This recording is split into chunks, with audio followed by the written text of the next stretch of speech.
പണ്ട് ഒതു പഠിപ്പിച്ചപ്പോ ഒരു കാരണവർ ഒതു പഠിപ്പിച്ചു. അപ്പൊ ഒരു മൺകുടത്തിൽ വെള്ളം കൊണ്ടുവരാൻ പറഞ്ഞു. ഈ ഒതു അറിയാത്ത ആളുകൾ ഇതിങ്ങനെ നോക്കിക്കുക. അപ്പൊ ഇയാൾ മൺകുടം ഷോൾഡറിൽ വെച്ച് ഇങ്ങനെ നടക്കുമ്പോ എറയത്ത് തട്ടിയിട്ട് ഈ മൺകുടം താഴെ വീണ് ഉടഞ്ഞു. പിന്നൊരു മൺകുടം കൊണ്ടുവരാൻ പറഞ്ഞു. ആ മൺകുടം കൊണ്ടുവന്ന് വെച്ച് ഒതു കാണിച്ചു കൊടുത്ത് അയാൾ പോയി. കുറെ കാലം കഴിഞ്ഞ് അയാൾ വരുമ്പോ എന്താ കാഴ്ച അറിയോ? ഈ എറയിന്റെ അടുത്ത് മൺകുടം ഇങ്ങനെ കൂടിക്കിടക്കുന്നു, പൊട്ടിയിട്ട് ആയിരക്കണക്കിന് മൺകുടങ്ങള്. അപ്പൊ അദ്ദേഹം ചോദിച്ച എന്തേന്ന്? അപ്പൊ അവര് പറയണം, അന്ന് നിങ്ങള് ഒരു മൺകുടത്തിലെ വെള്ളം ഉടച്ച് കാണിച്ചു തന്നു, രണ്ടാം മൺകുടത്തിലെ വെള്ളം കൊണ്ട് ഉതെടുത്ത് കാണിച്ചു തന്നു.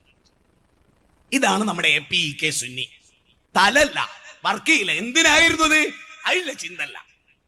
നബീനെ വിട്ടു, അബൂബക്കർ സിദ്ദീഖിനെ വിട്ടിട്ട് 20 എടുക്കുമ്പോ ടോപ്പ് ലീഡറായ റസൂലിനെ വിടുന്നത് ആ കുറ്റബോധമല്ല. മുജാഹിദുകൾ അങ്ങനല്ല. ഞങ്ങൾ എന്താ ചെയ്യുന്നത്? മഖാന യസീദു ഫീ റമളാന വലാ ഫീ ഗൈരിഹി അലാ 11 റകഅ. ഇമാം ബുഖാരി 2013 ഹദീസ്.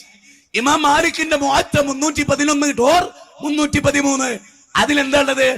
അമറ ഉമർ ഇബ്നുൽ ഖത്താബ് ഉബയ്യ് ഇബ്നു കഅബ് വ തമീം ഉദ്ദാരി അൻ യഖുമ ലിന്നാസി അലാ 11 റകഅ. 11 റകഅത്ത്. റസൂൽ നിസ്കരിച്ചു 11 റകഅത്ത്, ഞങ്ങൾ 11 നിസ്കരിച്ചു.